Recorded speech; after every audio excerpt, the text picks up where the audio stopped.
Pamjet e filmuara që u bën shpejt virale në rrjetet sociale tregojnë ndërtesën ikonike duke u goditur nga një rufe. Kjo ndodhi në mes të një vale vdekjeprurëse të nxehti, gjatë së cilës temperaturat kaluan 40 gradë Celsius në shumë qytete të vendit. Gjatë një vale të fortë stuish që goditi Parisin, një rufe goditi kullën Eiffel, duke krijuar një pamje spektakolare që u shpërnda me shpejtësi në rrjetet sociale.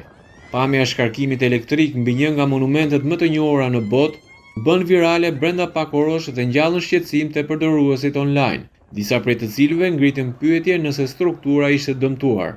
Megjithatë, ekspertët sqaruan se nuk ka arsye për alarm, pasi kulla Eiffel është projektuar me një sistem të avancuar mbrojtjeje nga rufet dhe goditet rregullisht gjatë stuive pa pësuar dëmtime.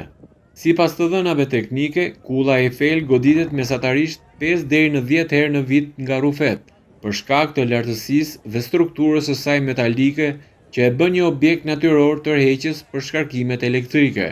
Struktura përdor parimin e kafazit të Faradayt, ku rryma elektrike nga rufeja shpërndahet në mënyrë të sigurt përgjatë skeletit metalik dhe drejtohet në tokë, pa rrezikuar vizitorët apo dëmtuar pjesët kryesore të monumentit.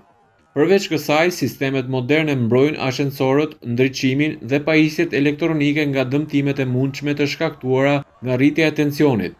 Stuit e forta që pasuan valen e të nxehtit në Evropën perëndimore krijuan kushte ideale për aktivitet të shtuar të rufes.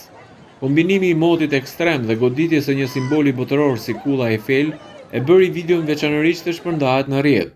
Autoritetet theksojnë se në raste stuish të forta, pjesë të monumentit mund të mbyllen përkohësisht vetëm për arsye sigurie, por struktura në vetvete mbetet plotësisht e mbrojtur.